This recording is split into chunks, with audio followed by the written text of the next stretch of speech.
मैं मंच से बताना चाहूंगी कि बच्चों आपके लिए सूक्ष्म जलपान की व्यवस्था की गई है और वो आपको आपके स्थान पर ही मिल जाएगा। आप अपने स्थान पर बैठ।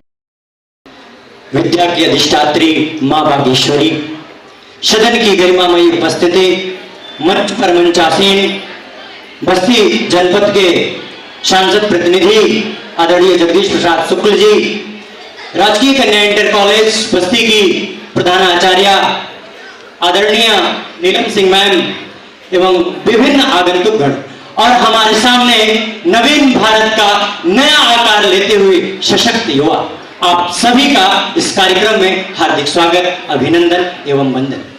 जैसा कि आज हम इस कार्यक्रम में जिला स्तरीय उच्च युवा संसद कार्यक्रम में हमारा जो विषय है वो है वैश्विक पटल पर भारत का अभ्युदय G20, और जो सबसे ऊपर हमें दिख रहा है वो लिखा है वसुधैव कुटुंबकम। वसुधैव कुटुंबकम ये हमारे भारतीय संस्कृति की परंपरा रही है। ये कोई आज का नया शब्द नहीं है, ये हमारे भारतीय संस्कृति की परंपरा रही है जिसके लिए जो पर जाना जाता है। भारत को भारत की राजनीति के लिए नहीं जाना जाता है, भारत को भारत की गौरवशाली परंपरा के लिए जाना जाता है, भारत को भारत की गौरवशाली अतीत के लिए जाना जाता है, भारत को भारत की गौरवशाली साहित्य के लिए जाना जाता है, भारत को भारत की गौरवशाली जो प्रभुत्व संपन्न संस्कृति रही है उसके लिए जाना जाता है। भाग में था पूर्वे संजाना नाव वास्ते। आज माननीय प्रधानमंत्री जी जो इस देश के 135 करोड़ आवाम के प्रेरणा स्रोत हैं, वो हमारे इस ऋग्वेद के 10वें मंडल के 191 सूक्त से उद्धृत मंत्र को लेकर के आगे बढ़ रहे हैं और इसलिए ये भारत सिरमौर हो रहा है। आप याद करिए और आप इस बात को गांठ बांध लीजिए। मेरे पॉइंट ऑफ दैट पॉइंट, अगर आप अपने इतिहास को भूल जाएंगे, जो लोग अपने इतिहास का, अपने अतीत का सम्मान नहीं करते हैं और निकलने वाले अपने जो भविष्य है उनका सम्मान नहीं करते हैं, फिर उनको न कभी अतीत रास्ता देता है, न कभी अतीत उनको इतिहास में स्थान देता है और न ही कभी उनको भविष्य रास्ता देता है। इसलिए जो हमारे देश के बड़े बुजुर्ग हैं वो हमारे देश की जो कोपलें निकल रही हैं उनका सम्मान करें और हमारे देश के जो युवा हैं वो अपने बड़े बुजुर्गों का सम्मान करें। बहुत लेते हो सेल्फियां, यूं मुंह ना बनाया करो। नए दौर के हैं आप लोग, मैं भी नए दौर का हूं कि बहुत लेते हो सेल्फियां, यूं मुंह ना बनाया करो। जमाने के सारे तजुर्बे नहीं मिलेंगे गूगल पर, थोड़ा बहुत वक्त माँ बाप और बड़े बुजुर्गों के साथ बिताया करो, बड़े बुजुर्गों के साथ बिताया करो। मैं ज्यादा समय नहीं लूंगा, मेरे साथ दिक्कत यही होता है शुरू करने के बाद खत्म होने पर सर ने बता दिया कि जल्दी से कंक्लूड कर दो। 2-3-4 चीजें और कहना चाहूंगा।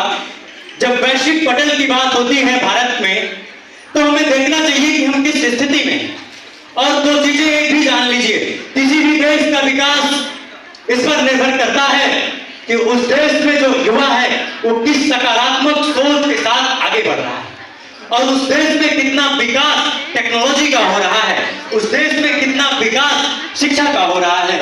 और वो टेक्नोलॉजी और वो शिक्षा, वो technical innovations, visual of the arts, research, ये सारी चीजें जो हमारी पारंपरिक चीजें हैं, जो ट्रेडिशनल चीजें हैं, उनको हम ना विस्मृत करें, उनको हम ना भूलें, उनको लेकर के हम आगे बढ़ें। इसी से ये भारत वैश्विक पटल पर एक बार फिर से फिरमौर होगा और दुनिया में भारत का डंका बजेगा। मैं इस बात से और इस मंच के माध्यम से आश्वस्त कर देना चाहता हूं। निश्चित रूप से माननीय प्रधानमंत्री जी जब युवा की बात करते हैं तब वो उस 261 मिलियन युवा की बात करते हैं जो भारत में 18 से 22 वर्ष के बीच की आयु वर्ग का है। वो उस 50% युवा की बात करते हैं जो 18 से 25 वर्ष की आयु में है और भारत के 135 करोड़ में से 65%, आप लोग मैथ के विद्यार्थी होंगे, निकाल लीजिएगा कि कितना मिलियन जनसंख्या आएगा, वो भारत के युवा हैं। और जिस देश के पास इतनी बड़ी ऊर्जा हो युवा के रूप में, वो देश कुछ भी कर सकता है, क्योंकि युवा वो होता है जो अपने माता पिता के भी पैर में जूता और जूती पहनाने का काम करता है और आने वाले भविष्य के लिए भी अपने बच्चों के लिए सृजन का काम करता है।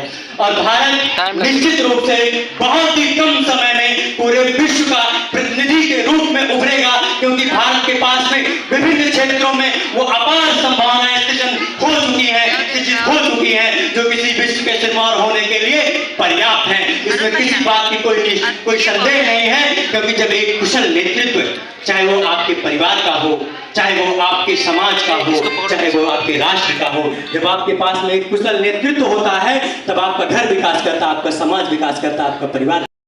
मंत्री जी हमारे 72 वर्ष की आयु में, 75 वर्ष की आयु में 18 घंटा काम कर सकते हैं, 20 घंटा काम कर सकते हैं, तो बीइंग अ यूथ 18 साल की उम्र में, 20 साल की उम्र में, 22 साल की उम्र में अपने परिवार के लिए, अपने समाज के लिए, अपने राष्ट्र के लिए हम क्यों नहीं काम कर सकते हैं। आज हमें इस कार्यक्रम में यह संकल्प लेना होगा। और मैं नेशनल यूथ फेस्टिवल में पार्टिसिपेट करने के लिए गया था, बस्ती जिले के प्रतिनिधि के रूप में गया था। इसके लिए मैं नेहरू युवा केंद्र संगठन का बहुत बहुत धन्यवाद ज्ञापित करना चाहूंगा, जिसने मुझे इतना बड़ा मंच दिया कि मैंने अपने विचारों को राष्ट्रीय स्तर पर जाकर के साझा किया। और आप यकीन मानिए, यूथ समिट में मैं जब गया, वहां पर 18 से लेकर के 25 वर्ष और मैक्सिमम 30 वर्ष के लोग आए हुए थे।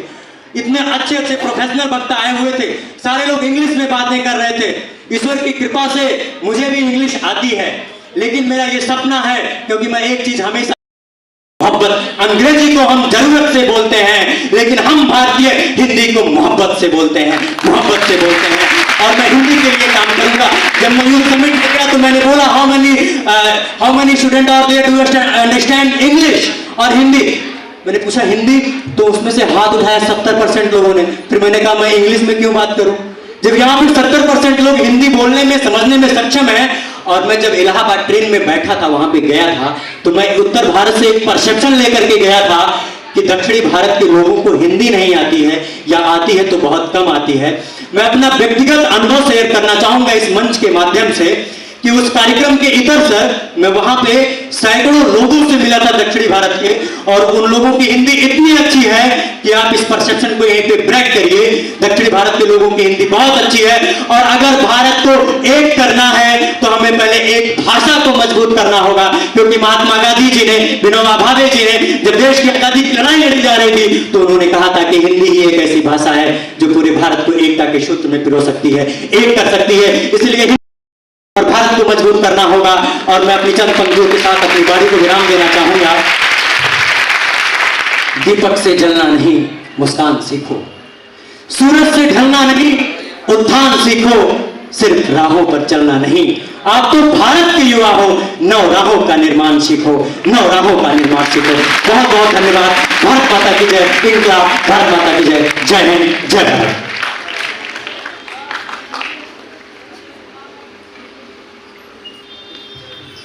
बहुत अच्छा, ये थे अमरीश दुबे और इनके